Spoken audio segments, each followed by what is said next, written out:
Okay, तो शुरू करते हैं उससे आगे, लेकिन एक बार फिर से देख लेते हैं ये साइन कन्वेंशन, अगर किसी को नहीं समझ में आया होगा तो। ठीक है, मेरे को भी लगा कि वो जल्दी जल्दी में निकल गया, तो एक बार फिर से देख लेते हैं इसको। ठीक है, okay. So what we will do,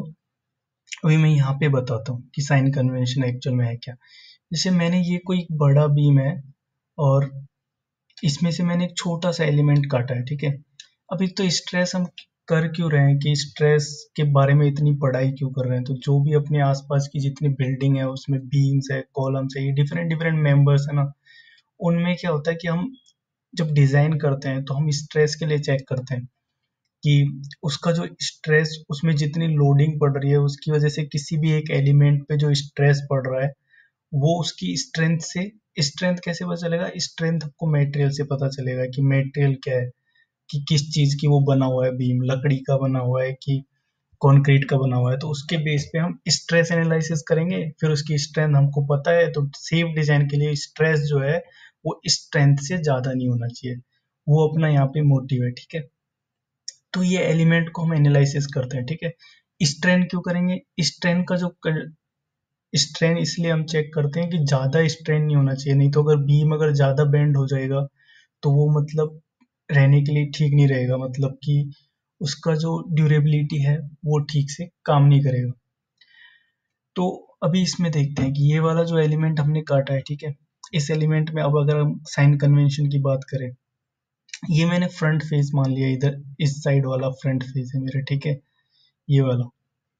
अपने मतलब राइट साइड वाला जो है उसको फ्रंट फेस मान के मैंने इसको पॉजिटिव फेस माना, इसको नेगेटिव फेस माना।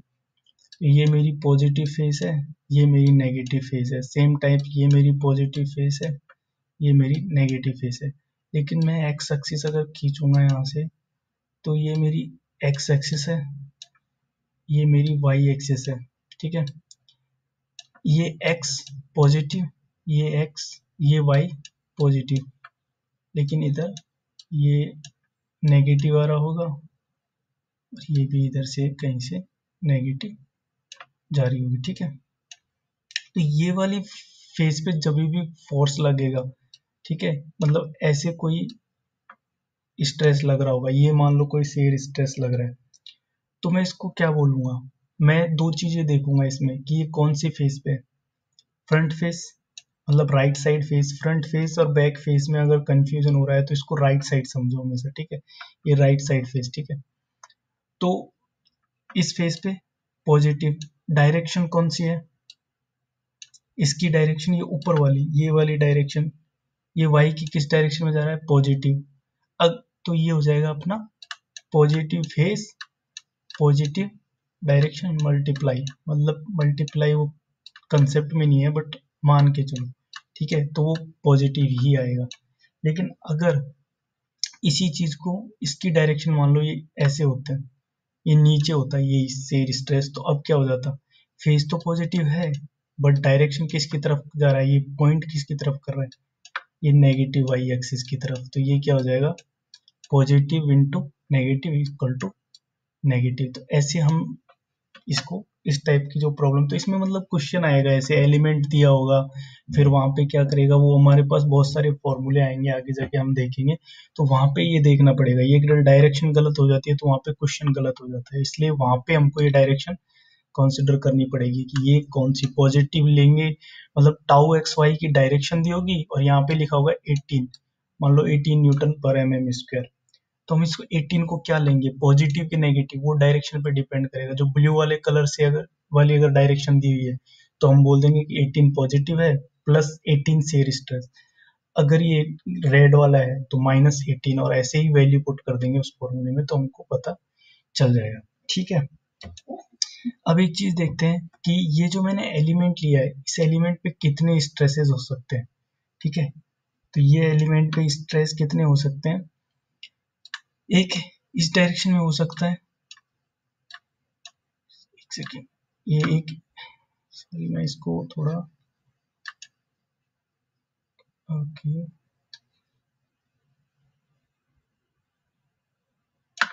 दूसरा बना लेता हूँ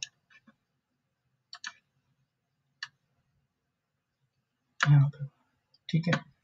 सो अब ये देखो, इस पे अगर मेरे को इस एलिमेंट पे डिफाइन करने हैं डिफरेंट फोर्सेस, सो मैं क्या करूंगा कि ये एक डायरेक्शन जारी होगी हमारी, जिसमें sigma x x normal axial force लग रहा होगा, ये इसके ऊपर लग रहा होगा, ठीक है, सिग्मा वाई वाई,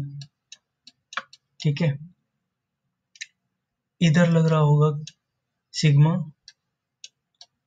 या फिर इसको आप सिग्मा वाई वाई ले सकते हो, ठीक है,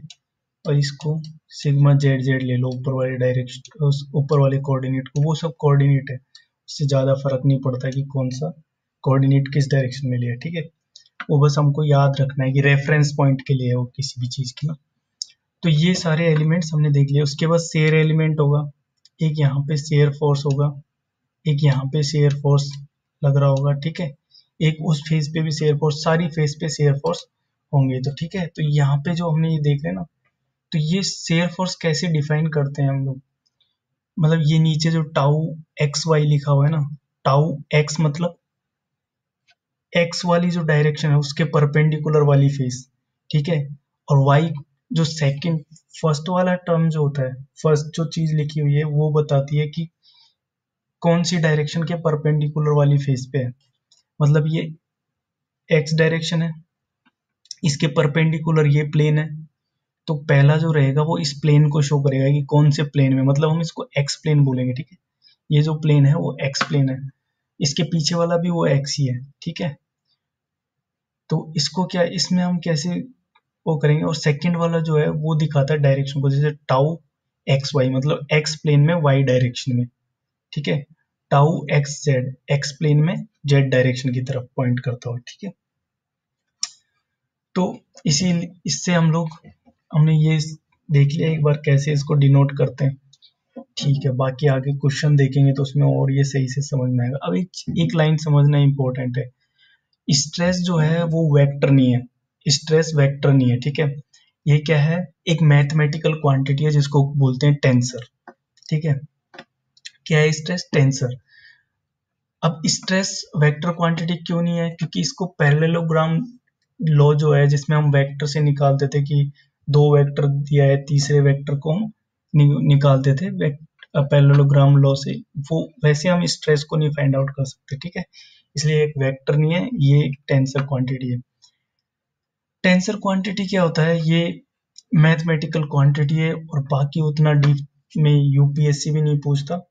हमको सिर्फ इतना समझ लेना है कि स्ट्रेस जो है वो टेंसर क्वांटिटी है, और कौन से ऑर्डर का टेंसर क्वांटिटी है, तो मैग्नीट्यूड जो है वो भी एक टेंसर क्वांटिटी है। टेंसर क्वांटिटी क्या होती है, जिनको ऐसी क्वांटिटी जिनको रिप्रेजेंट करने के लिए मैग्नीट्यूड और डायरेक्शन सफिशिएंट नहीं है, एक थर्ड क्वांटिटी भी हमको उसके लिए चाहिए होती है, मतलब एक प्लेन चाहिए उसको रिप्रेजेंट करने के लिए, एक डायरेक्शन नहीं एक प्लेन चाहिए पूरा। तो यहाँ पे अगर हम देखेंगे तो सिग्मा एक्स एक्स, तो मतलब ये पूरा उसका एक्सप्लेनेशन है कि टेंसर क्वांटिटी क्या है,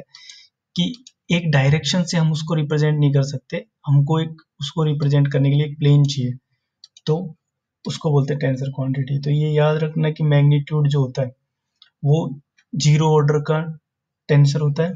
डायरेक्शन फर्स्ट ऑर्डर का टेंसर होता है, और स्ट्रेस जो होता है वो सेकेंड ऑर्डर का टेंसर होता है, ओके। अब किसी भी एलिमेंट पे स्ट्रेस को डिफाइन करने के लिए हम लोगों को नो स्ट्रेस कंपोनेंट चाहिए। स्ट्रेस कंपोनेंट मतलब ये sigma x x, sigma y y, sigma z z जो मैंने उसमें बना के दिखाए थे भी, ठीक है। तो ये तो हो गए तीन नॉर्मल कंपोनेंट हो गए, और उसके बाद छह शेयर कंपोनेंट हो जाएंगे। छह शेयर कंपोनेंट कौन से, क्यूब की छह फेसेस होंगी, तो छह फेसेस मतलब सिक्स स्ट्रेस कंपोनेंट। सो ये जो सिक्स स्ट्रेस कंपोनेंट है, इनमें हमने एक चीज पढ़ा था पीछे, वो था complementary shear stress. Complementary shear stress मतलब कि ये वाली जो फेस है, ये वाली फेस, ये, और इस वाली फेस पे, इस पे तो शेयर स्ट्रेस जो होगा, सॉरी इस वाली फेस पे, ये दो फेस जो है ना, इन दो फेस पे तो शेयर स्ट्रेस सेम होगा मैग्नीट्यूड में, तो हमको मतलब एक का मैग्नीट्यूड पता है तो दूसरे की बस डायरेक्शन डिफरेंट होगी, बाकी उसका मैग्नीट्यूड सेम होगा, ठीक है। तो tau x y tau x z, तो tau x z equal to tau z x होगा, tau x y equal to tau y x होगा।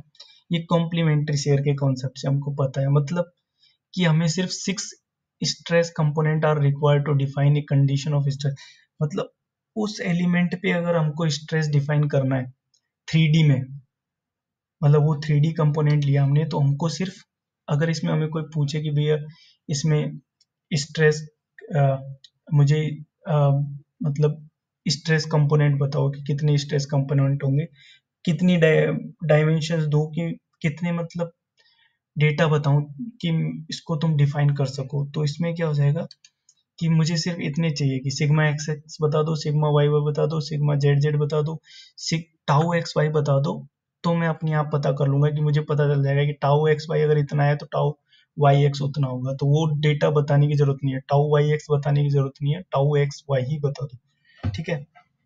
तो ये हो गया। उस वैसे ही 2D में, 2D में कितना चाहिए होगा, 2D में हमको 3 कंपोनेंट ही चाहिए होंगे, ठीक है। सो क्योंकि 2D में एक कम हो जाएगा ना, जेड जेड, तो वो कम हो जाएगा, उसके हिसाब से ये भी कम हो जाएगा। अब डिजाइन ऑफ मेंबर्स पे आ जाते हैं। डिजाइन ऑफ मेंबर में क्या है कि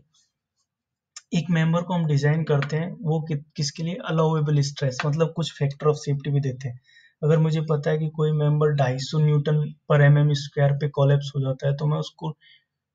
डिवाइड बाई, मान लो कि 2.5 की सेफ्टी दूंगा, तो मैं उसको बोलूंगा कि 100 न्यूटन पर एमएम स्क्वायर से ज्यादा नहीं जाना चाहिए, क्योंकि मैंने मार्जिनल और फैक्टर ऑफ सेफ्टी उसको कुछ दिया हुआ है, ठीक है। डक्टाइल मटेरियल के लिए फैक्टर ऑफ सेफ्टी अप्लाइड होते हैं यील्ड स्ट्रेस पे, और ब्रिटल मेटल में अल्टीमेट स्ट्रेस पे। उसके बाद नॉर्मल स्ट्रेन, स्ट्रेन को हम कैसे डिफाइन करेंगे। नॉर्मल स्ट्रेन होता है कि जैसे कोई वायर है, उसको जब हम खींचेंगे तो वो कितना स्ट्रेस हुआ कंपेयर टू ओरिजिनल लेंथ, सो कितना चेंज हुआ एक्चुअल लेंथ के कंपेयर में, ये याद रखना, एक्चुअल लेंथ के कंपेयर में। एक्सटेंसोमीटर से वो हम फाइंड आउट कर सकते हैं। नेक्स्ट ये भी देखना कि मैथमेटिकल डेफिनेशन ऑफ स्ट्रेन, तो tau x y is equal to del u by del x, del v by del y, ये यू वी ये सब की इक्वेशन दी होती है, उस इक्वेशन को डिफ्रेंशिएट करना है और वहां से हमको ये मिल जाता है, ठीक है। तो इसका एग्जाम में कैसे आता है कि u दिया होगा कि 3x plus 2y plus 3z, बोलेगा कि नॉर्मल स्ट्रेस स्ट्रेन निकालो, तो सीधा डिफ्रेंशिएट कर देना उसको, तो वहां से आंसर आ जाएगा, ठीक है। u v वो सब दिया होगा, तो यहाँ पे शेयर स्ट्रेन निकालना है, तो सेम प्रोसेस से ये इक्वेशन लगा के हम उसको सॉल्व कर सकते हैं, ठीक है।